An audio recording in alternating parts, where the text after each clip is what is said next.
Oke, Assalamualaikum warahmatullahi wabarakatuh. Perkenalkan, nama saya Muhammad Zakir Maulana dengan NIM 2465005. Pada video kali ini saya akan menjelaskan tentang materi manajemen proyek teknologi informasi, yaitu skop manajemen. Pada learning Komos ini, yang pertama ada memahami pentingnya kesuksesan lingkungan dalam lingkup kesuksesan proyek. Yang kedua, mengetahui proses-proses manajemen ruang lingkup standar. Yang ketiga, mampu mengidentifikasi, mendokumentasikan, dan mengendalikan ruang lingkup proyek. Keempat, mengenal alat-alat teknik untuk pengelolaan ruang lingkup. Mengapa manajemen lingkup proyek sangat penting? Karena manajemen merupakan fondasi kritis dalam keberhasilan proyek, berfungsi sebagai batasan operasional yang mendefinisikan yang termasuk dan tidak termasuk dalam cakupan proyek. Kemudian ada definisi pentingnya skop manajemen. Yang pertama ada secara konseptual ruang lingkup membentuk salah satu sudut iron triangle atau triple prostate. Yang kedua ada dari perspektif geosistem dan lingkungan berfungsi sebagai boundary sistem yang membatasi kompleks proyek. Kemudian ada yang ketiga, keempat, dan kelima, dan yang terakhir adalah secara holistik manajemen ruang lingkup bukan sekedar proses administrasi, melainkan disiplin strategis yang mengubah ambiguitas menjadi struktur yang terukur. Kemudian ada proses skop manajemen, yang dia kayak begini. Dari proses diperlukan untuk memastikan apakah proyek sudah berisi, kemudian proses yang diperlakukan agar proyek tersebut mencakup semua ruang lingkup yang diperlukan, kemudian berhubungan dengan mengendalikan dan mendefinisikan hal, kemudian kembali lagi ke proses yang diperlukan untuk memastikan apakah proyek sudah berisi kegiatan-kegiatan. Kemudian ada project scope, yang dimana project scope definisikan hasil akhir dari sebuah proyek, yaitu fungsi, fitur, dan karakteristik. Apa yang diterima oleh pengguna atau pelanggan, dan bagaimana produk tersebut akan berperilaku dan berfungsi. Project scope merupakan definisi pekerjaan yang harus diselesaikan oleh tim proyek untuk menghasilkan produk sesuai dengan produk scope yang ditetapkan. Yang pertama, aktivitas apa saja yang diperlukan dan dilakukan, dan bagaimana cara mencapai hasil yang diinginkan.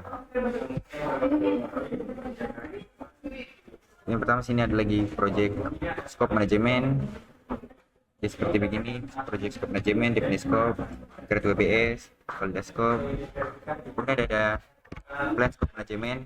Proyek menciptakan rencana ruang lingkup proyek. Ruang lingkup proyek akan didefinisikan, divalidasi, dan dikontrol. Yang pertama ada input, ada tools, dan ada output. Kemudian ada scope manajemen input. Yang pertama sini ada project management plan, project charter, enterprise environmental, dan organization process asset. Kemudian ada expert judgment dan mappings.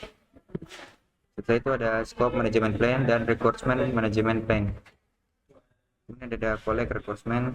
Collect requirement adalah proses kritis yang bertujuan untuk mengidentifikasi, mendokumentasikan, dan mengelola kebutuhan secara harapan dan semua pemangku kepentingan stakeholder gunakan memenuhi tujuan proyek. Kemudian ada collect requirement input, di mana sini ada scope management plan, requirement management plan, stakeholder management plan, project charter, dan stakeholder register. Yang pertama sini ada collect requirement tools and teknisi. Yang pertama ada interview, fokus group, yang fasilitas workshop, dan grup kreativitas teknisi. Dan itu penjelasannya bisa kalian baca saja supaya videonya lebih singkat. Kemudian ada collect requirement tools and teknisi. Yang kelima itu ada group decision making teknisi untuk memastikan kebutuhan proyek, mengklasifikasikan, dan memprioritaskannya. Kemudian yang keenam ada questionnaire and survey observation. Yang ketujuh ada observation, yang ke-8 ada prototype, dan yang ke-9 ada benchmarking. Kemudian yang ke-10 ada konteks diagram, contoh dari model scope manajemen yang menggambarkan ruang lingkup produk dengan memunculkan sistem bisnis tersebut. Kemudian ada dokumen analisis, digunakan untuk memperoleh kebutuhan dengan cara menganalisis dan mengidentifikasi dokumen serta informasi yang relevan dengan kebutuhan proyek tersebut. Kemudian ada collect requirement output, yang dimana requirement dokumen mendefinisikan bagaimana kebutuhan individu disatukan dengan kebutuhan bisnis dari proyek. Setelah itu ada requirement traceability matrix, menunjukkan bagaimana kebutuhan akan dianalisis, didokumentasikan, dan diatur selama proyek berlangsung. Ini kemudian ada contohnya. Di sini ada definisi scope, adalah proses untuk membuat Deskripsi detail dari proyek dan produk. Selama perencanaan proyek, skop mendefinisikan untuk mendeskripsikan proyek dengan spesifikasi yang detail, melebihi informasi yang telah diketahui dari proyek tersebut, risikonya dan asumsi yang telah dianalisis sedetail mungkin, dan menambahkan risiko asumsi tambahan bila diperlukan. Kemudian ada definisi skop input, ada skop management plan, project charter, requirement documentation, dan organization proses aset. Kemudian ada definisi skop, tools, and teknisi. Ada expert judgment, produk analisis, alternative generation, dan fasilitas workshop. Definisi workshop output mendeskripsikan secara detail kapan proyek dianggap selesai dan bagaimana kinerja yang dibutuhkan untuk menyelesaikan proyek itu, termasuk memberikan pemahaman umum tentang project scope kepada para stakeholder yang membantu tim dalam memberikan planning yang lebih detail. Kemudian sini ada WBS. WBS atau Work Branch Structure adalah penguraian pekerjaan secara hierarki untuk proses tim untuk tujuan menciptakan rincian proyek yang diberikan masing-masing level yang mewakili setiap detail rincian pekerjaan. Kemudian sini ada WBS inputnya, ada scope management plan, project scope statement, requirement documentation, enterprise environment factor, organization proses aset. Kemudian ada record WBS, tools, dan teknisi. Yang pertama sini ada decomposition dan expert judgment. Teknik yang digunakan untuk membagi ruang lingkup proyek dan variabel proyek bagian kecil, bagian-bagian yang mudah dikelola. Kemudian ada penilaian akhir yang sering digunakan untuk menganalisis informasi yang dibutuhkan untuk menguraikan variabel proyek menjadi bagian-bagian yang lebih kecil kerangka yang menciptakan WBS yang efektif. Kemudian ada outputnya, versi yang disetujui dari project scope statement, struktur rincian kerja WBS yang terkait WBS directory yang dapat diubah hanya melalui prosedur pengendalian perubahan formal dan digunakan sebagai dasar untuk perbandingan. Kemudian ada project dokumen update, dokumen project yang akan diperbarui termasuk namun tidak terbatas pada persyaratan dokumentasi yang memungkinkan diperbarui untuk menyertakan perubahan yang disetujui. Jika permintaan perubahan disetujui, hasil kreatif WBS akan persyaratan dokumentasi perlu diperbarui untuk menyertakan perubahan yang disetujui.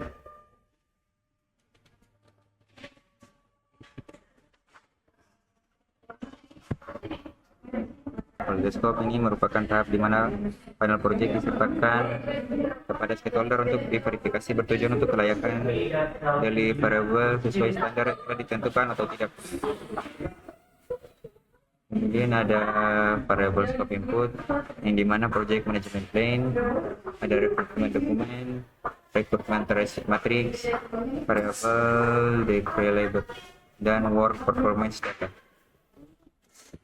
Kemudian ada validate scope, tools, and teknisi. Yang pertama ada inspection, meliputi kegiatan seperti mengukur dan memeriksa dan verifikasi untuk menentukan apakah pekerjaan memenuhi persyaratan kriteria yang diterima. Kemudian ada group decision making dan teknisi. Kemudian ada adequate deliverables. Kemudian ada validate scope output, change recruitment, work performance information, dan project document update. Complete definisi tersebut merupakan permintaan perubahan yang perbaikan bagian yang cacat atau rusak. Kemudian ada berisi informasi bagaimana progres proyek dikerjakan dan bagaimana variables diselesaikan dan diterima. Kemudian ada control scope, proses pemantauan status proyek dalam lingkup produk, mengelola perubahan berdasarkan lingkupnya. Kemudian ada di sini ada control scope inputnya, management plan, requirement dokumen, requirement reliability matrix, work performance data, dan organisasi proses aset.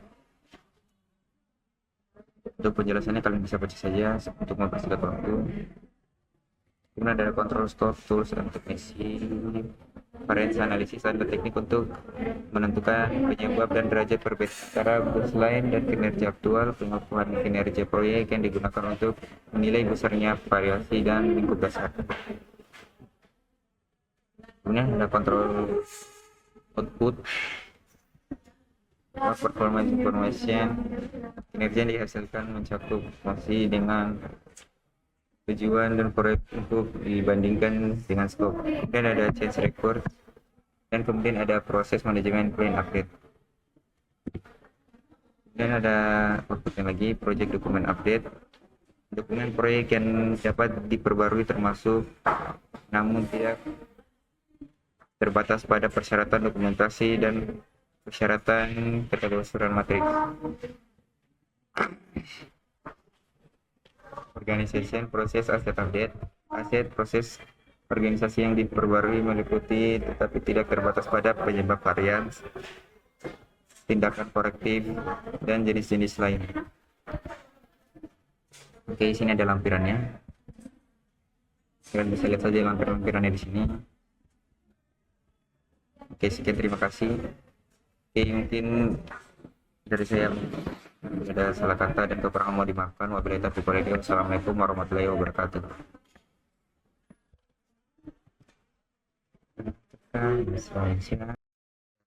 Pada materi yang kedua yaitu project time management.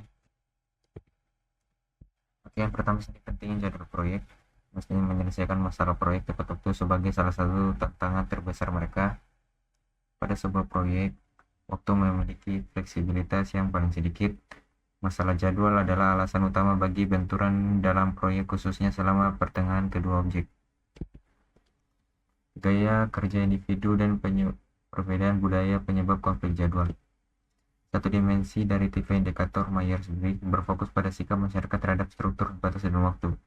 Sebagian orang memiliki untuk mengikuti jadwal dan memenuhi tenggat waktu, sementara yang lainnya tidak. Media snapshot.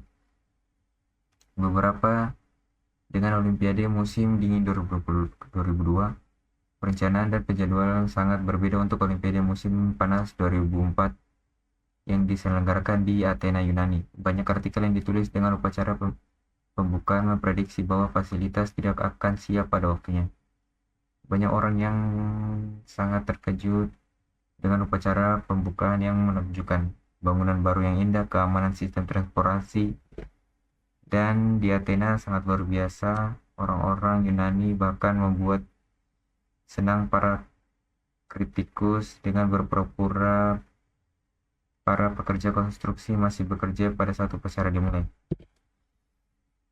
Manajemen waktu proyek, perencanaan, pengelolaan jadwal, pelaksanaan dan pengendalian proyek, mendefinisikan kegiatan, aktivitas sequencing, estimasi sumber daya, membangun jadwal dan mengontrol jadwal. Kemudian di sini ada ringkasan manajemen waktu proyek. Di situ ada planningnya, ada proses, outputnya, dan sampai monitor dan controllingnya. Planning schedule management. Tim proyek menggunakan pertimbangan ahli dengan analisis dan rapat untuk mengembangkan rencana pengelolaan jadwal. Untuk sebuah rencana pengelolaan jadwal meliputi pengembangan model jadwal proyek, metodologi penjadwalan, hingga deskripsi proses. Kemudian ada mendefinisikan aktivitas. Suatu aktivitas atau tugas adalah elemen kerja biasanya ditemukan pada WBS yang memiliki durasi, biaya, dan kebutuhan. Kemudian ada aktivis dan atribut berupa tabulasi kegiatan yang harus dimasukkan pada jadwal proyek, yaitu nama aktivitas, nomor atau identifikasi kegiatan, deskripsi singkat aktivitas. Kemudian ada milestone. Milestone adalah peristiwa pentingnya yang biasanya tidak memiliki durasi, sering membutuhkan beberapa kegiatan, dan milestone merupakan alat yang berguna untuk menetapkan jadwal dan tujuan. Sequencing activities, mengkaji ulang aktivitas untuk menentukan dependensi. Sebuah ketergantungan atau hubungan adalah urutan kegiatan proyek atau tugas. Anda harus menentukan dependensi untuk menggunakan analisis jalur kritis. 3 tipe dependencies. Yang pertama itu ada mandatory dependencies, discretionary dependencies, dan external dependencies. Networking diagram. Networking diagram adalah teknik yang lebih disukai untuk menunjukkan aktivitas sequencing. Ya, ini di sini ada gambar network diagram proyek X. Kemudian ada arrow diagramming method atau ADM, seringkali disebut activities on row atau AOA network diagrams. Aktivitas digambarkan dengan panah. Node atau lingkaran adalah awal dan titik akhir dari aktivitas. Proses membuat diagram. Cari semua kegiatan yang dimulai pada node 1, gambarkan node finishnya dan tarik pada panah antara node 1 dan node berikutnya. Kemudian di situ ada menggambarkan diagram network dari kiri ke kanan. Carilah burus dan gabungan. Dan lanjutkan menggambar network diagram proyek sampai semua aktivitas pada diagram memiliki dependensi. Kemudian ada PDM atau Predensing Diagram Method. Aktivitas yang digambarkan dengan kotak panah menggunakan relasi antar aktivitas lebih populer daripada metode ADM. Nah, di sini ada task dependency typesnya. Kemudian ada contoh PDM network diagramnya. Di diagramnya PDM kayak gini. Kemudian estimasi resource kegiatan. Sebelum memperkirakan durasi kegiatan, kita harus memiliki gagasan yang bagus tentang jumlah dan jenis daya yang akan ditugaskan untuk setiap kegiatan. Kemudian ada mempertimbangkan isu-isu. Dan sebuah resource breakdown struktur adalah struktur hierarki yang identifikasi sumber daya proyek berdasarkan kategori dan sejenisnya. Estimasi dua kegiatan. Durasi termasuk jumlah aktual waktu yang bekerja pada kegiatan dan ditambah yang telah berlaku. Orang yang melakukan pekerjaan harus membantu membuat estimasi dan seorang ahli harus mengkajinya. Estimasi 3 point. Estimasi yang mencakup kemungkinan besar dan perkiraan pesimis serta perkiraan optimis seperti 3 minggu untuk optimis, 4 minggu untuk paling mungkin, dan 5 minggu untuk estimasi pesimis. Membuat penjadwalan. Menggunakan hasil dari proses manajemen, waktu untuk menentukan tanggal atau akhir proyek. Tujuan utamanya untuk membuat jadwal proyek yang realistis. Gantt cards menyediakan format standar untuk menampilkan informasi jadwal proyek dengan daftar kategori proyek antar berhubungan dengan tanggal dimulai.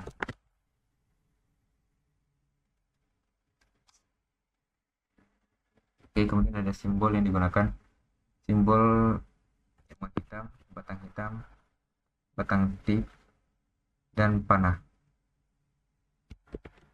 Kemudian sini ada gambar chart for projectnya. Kemudian sini ada lagi peluncuran softwarenya. Oke, kemudian ada menambahkan milestone pada Gantt chart. Banyak orang ingin fokus pada pencapaian milestone, terutama untuk proyek-proyek besar. Milestone menekankan peristiwa pentingnya atau prestasi pada proyek. Di sini ada smart kriteria. Yang pertama itu ada spesifik, measurable, assignable, realistic, dan time frame. Di sini ada contoh tracking dan chartnya.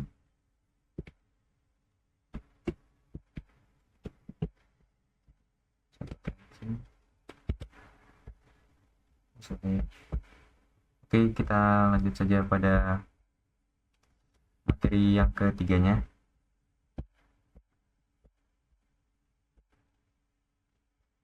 Ini materi terakhirnya nih. Sini ada manajemen risiko proyek. Oke, pertama sini ada problem. Masalah atau problem secara waktu timbul dari aktivitas keputusan yang dilakukan pada masa lalu, sehingga saat ini sudah terjadi dan menjadi sebuah diketahui dampaknya, sebagai contoh macetnya di Jakarta.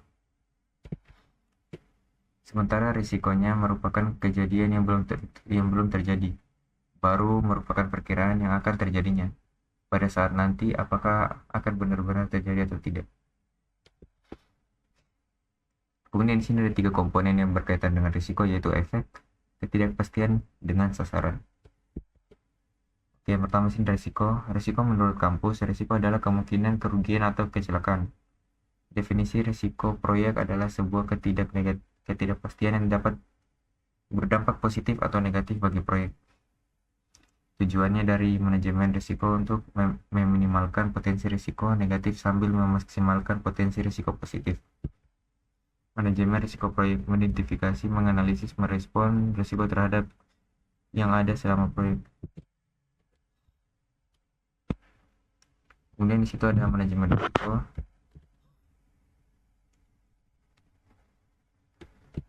Nah, dalam pengelolaan perusahaan secara umum, fungsi penerapan manajemen risiko pada tingkat perusahaan adalah yang pertama memperkuat analisis pencapaian strategis perusahaan, yang kedua memudahkan dalam mengambil keputusan, yang ketiga meningkatkan produktivitas perusahaan.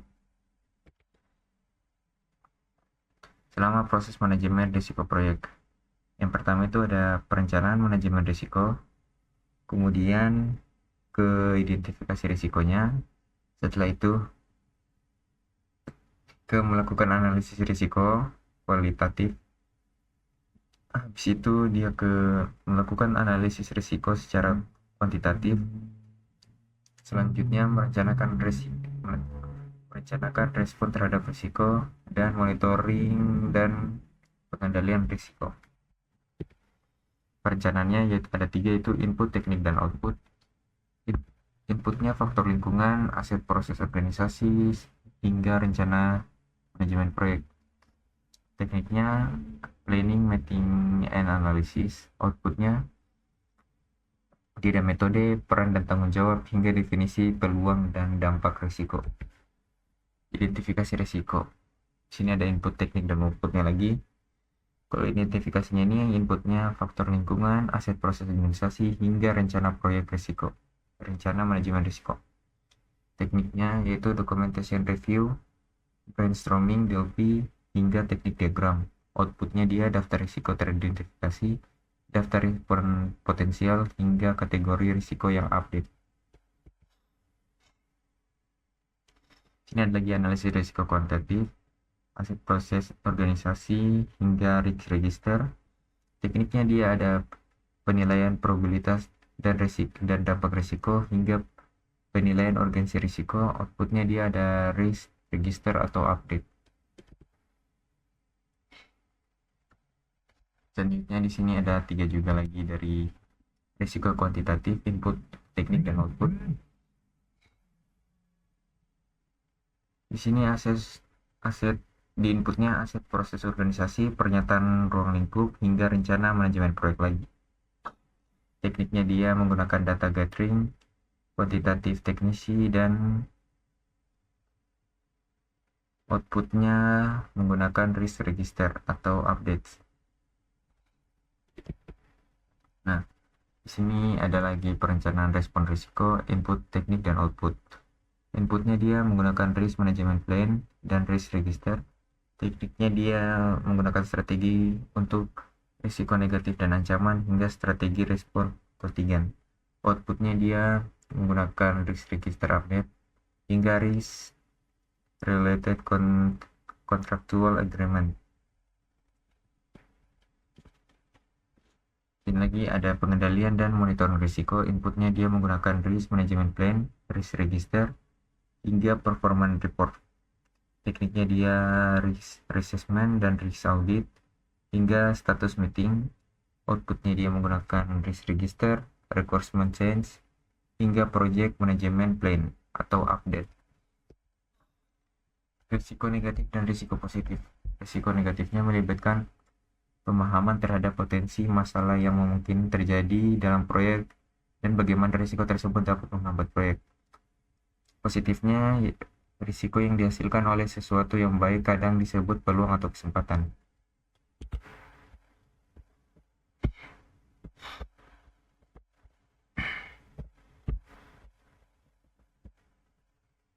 Lanjut, ada strategis risiko negatif. Penghindaran risiko melibatkan perubahan rencana manajemen untuk menghilangkan ancaman risiko merugikan, mengisolasi tujuan proyek dan dampak risiko, atau mengundurkan tujuan yang lebih dalam bahaya. Kedua ada transfer dan mitigate-nya. Kalian bisa lihat saja di sini ya, di fotonya, untuk mempersingkat waktunya. Strategi risiko positifnya yaitu exploit, share, dan enhance. Kalian mungkin lagi bisa lihat lagi di sini ya, di foto ini, untuk mempersingkat waktu. Kemudian perencanaan manajemen risiko, output dokumen rencana pengelolaan risiko, kemudian berisi prosedur untuk mengelola risiko sepanjang proyek, dan setelah itu ke isi-isi dokumennya, yaitu ada metodologi, daftar jabatan dan tanggung jawab, kategori risiko, dampak dan probabilitas risiko, kemudian dokumentasi risiko. Rencana kontingensi aksi yang dilakukan oleh tim proyek apabila sebuah risiko yang benar-benar terjadi. Kategori risiko di sini ada risiko pasar, risiko finansial, risiko teknologi, risiko manusia, dan risiko proses. Gambaran tingkat kategori dari sebuah proyek dan digunakan untuk mengidentifikasi mengkategorikan risiko. Kemudian sini ada contoh risk breakdown struktur. Ini potensi-potensi negatif yang dikaitkan dengan knowledge area, integration, scope, time, cost, quality, human resource, communication risk, dan procurement. Identifikasi risiko, proses memahami kejadian yang dapat menghambat atau membantu sebuah proyek. Alat bantunya yaitu brainstorming, DLP, interview, dan analisis SWOT. Brainstorming membentuk grup yang membahas berbagai macam ide atau solusi secara spontan untuk menyelesaikan permasalahan tertentu. Teknik DLP digunakan untuk mencapai kesepakatan dalam sekumpulan ahli di bidang tertentu yang melakukan prediksi terhadap masa depan. Interview, sebuah cara untuk menentukan fakta dengan mengumpulkan informasi melalui tahap muka, telepon, email, dan instant messaging. Analisis SWOT, strengths, weak, opportunities, and threats, untuk membantu mengidentifikasi sebuah risiko positif dan negatif. Dokumen berisi hasil manajemen risiko yang ditampilkan dalam bentuk tabel. Risk event adalah kejadian yang tidak pasti dan dapat menghambat atau memajukan proyek. Matriks probabilitas berisi gambaran probabilitas kejadian sebuah risiko yang dipasangkan dengan dampak risiko tersebut. Kemudian ada contoh matriks probabilitas.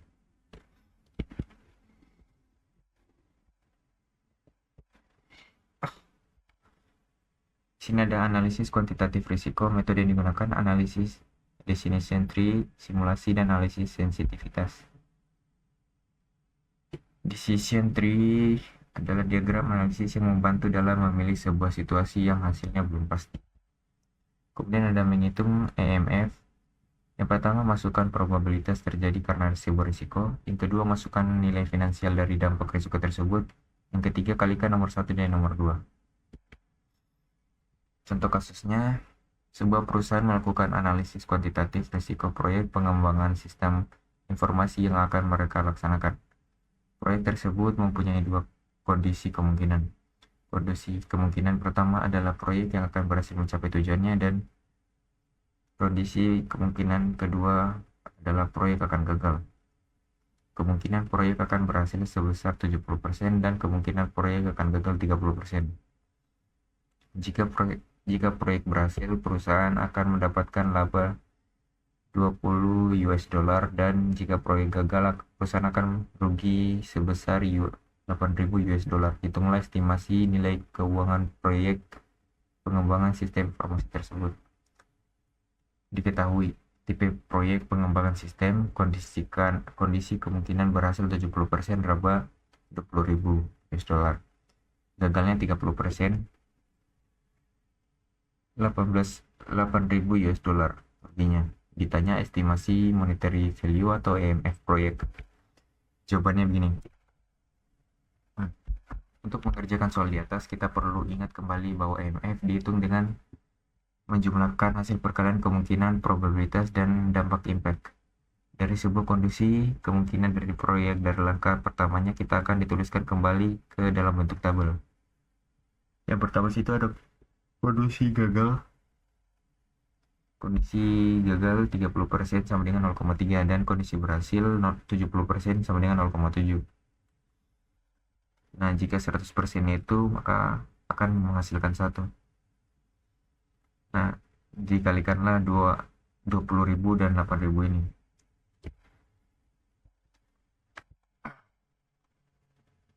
Setelah disusun dalam tabel, selanjutnya kita hitung nilai PI atau perkalian probabilitas dan impact. Setelah kita jumlahkan hasil P kali I untuk kondisi kemungkinan, kita dapatkan EMF besar dari proyek tersebut. Dari perhitungan, kita dapatkan estimasi monetary value EMF proyek sebesar 11.600 US dollar. Strategi respon terhadap risiko negatif: mengalami kemungkinan terjadinya risiko dan menerima risiko dengan syarat tingkat keparahan dan terjadinya risiko lebih rendah daripada tingkat toleransi proyek risiko. Strategi respon terhadap risiko negatif: mengalihkan tanggung jawab risiko kepada pihak luar proyek, misalnya menggunakan asuransi. Usaha untuk mengurangi probabilitas konsekuensi bahaya yang diakibatkan oleh risiko. Kemudian Anda memastikan semua hal telah dipersiapkan agar probabilitas terjadinya risiko positif dapat meningkat. Setelah itu berkolaborasi dengan departemen atau pihak lainnya untuk mengeksploitasi risiko positif. Meningkatkan risiko usaha yang dilakukan agar sebuah risiko positif dapat terjadi. Menerima risiko positif yang sudah terjadi. Risiko residual: risiko terjadi setelah memperhitungkan kontrol yang sudah dijalankan dalam rangka pengurangan dampak risiko utama. Risiko kejadian perampokan aset atau barang gudang: risiko ini masih terjadi dengan tingkat lebih kecil walaupun sudah dipasang alarm atau CCTV dalam gedung tersebut. Risiko yang tetap ada dalam sebuah strategi respon telah diimplementasikan. Oke, mungkin cukup sekian penjelasan dari saya. Bila ada salah kata mohon dimaafkan. Wabillahi taufiq walhidayah. Wassalamualaikum warahmatullahi wabarakatuh.